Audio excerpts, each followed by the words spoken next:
En la primera columna se colocan los resultados de aprendizaje de manera textual, tal como se proponen en el plan curricular y son los que guían las actividades que plantea el profesor para su consecución.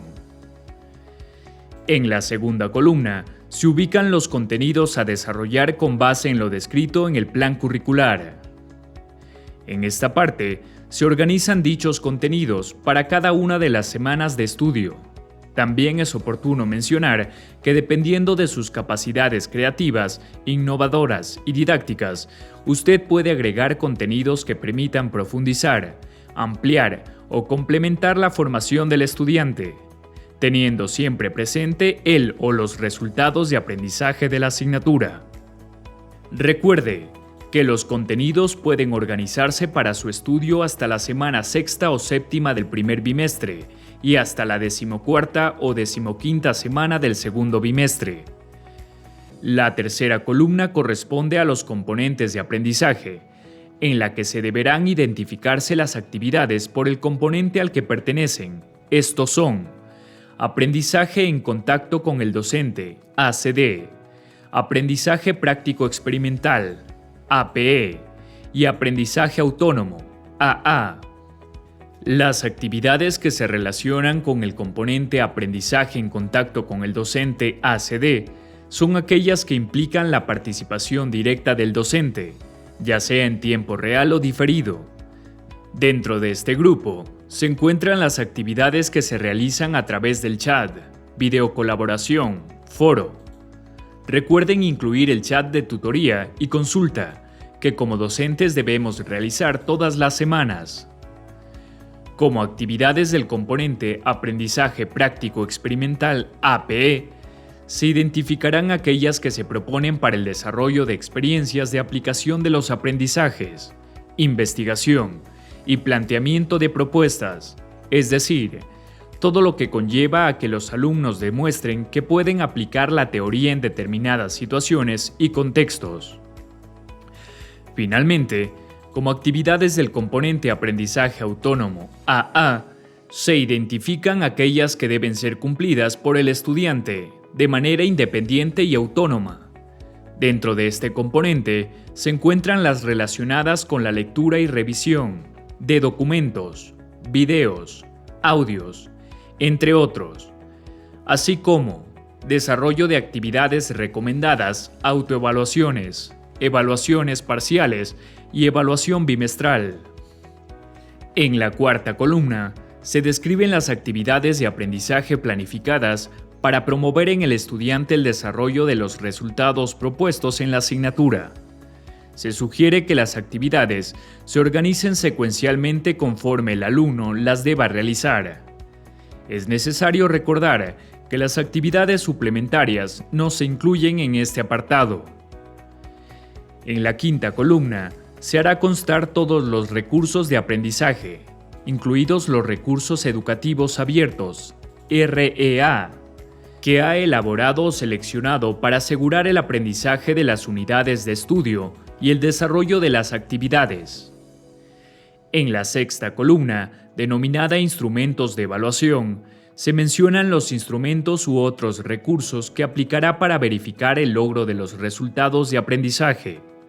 Esta información se hará constar solo para las actividades evaluadas. En la séptima columna, Calificación, se incluye la valoración que asigna a cada una de las actividades de aprendizaje, considerando lo establecido en el sistema interno de evaluación de los aprendizajes. Para la octava columna, relacionada a tiempo, horas, se distribuirá el tiempo de duración del bimestre entre las actividades planteadas para cada uno de los componentes de aprendizaje. Contacto con el docente, práctico, experimental y autónomo. La última columna incluye la semana en que se llevará a efecto las actividades que se han planificado. En esta columna no es necesario colocar las fechas. Hasta aquí hemos completado la primera parte de la programación del proceso de aprendizaje de la asignatura. Continuemos con la selección relacionada al resumen de las horas de trabajo de la asignatura por componente de aprendizaje. La misma que involucra los siguientes elementos: Conforme se visualice en el ejemplo, hay que colocar el número de horas destinado para el desarrollo de actividades por cada uno de los componentes de aprendizaje. La suma total debe ser igual al número de horas que correspondan a la asignatura según el número de créditos asignados en la malla curricular. La tercera sección de este apartado se refiere a la descripción de actividades calificadas, en la que se presenta la planificación o descripción detallada de las actividades de aprendizaje que usted como docente propone para el desarrollo de la asignatura y que están orientadas a evaluar los resultados de aprendizaje. Para planificar las actividades se ha definido un esquema de 7 elementos, tal como se muestra en el siguiente ejemplo. Los apartados se complementan con los siguientes criterios. 1. Componentes de aprendizaje.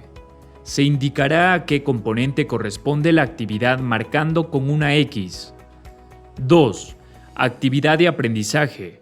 Se coloca la actividad de aprendizaje a desarrollar por parte del alumno. 3. Tipo de recurso.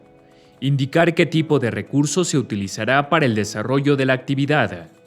4. Tema de la unidad. Se coloca el nombre de la unidad de estudio sobre la que se abordará la actividad. 5. Resultados de aprendizaje, al que contribuye la actividad de aprendizaje propuesta. Estos 5 primeros elementos deben estar acorde con lo que se ha formulado horizontalmente en la secuencia didáctica. 6.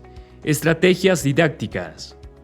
Se incluye las orientaciones académicas que el alumno requiere para desarrollar la actividad.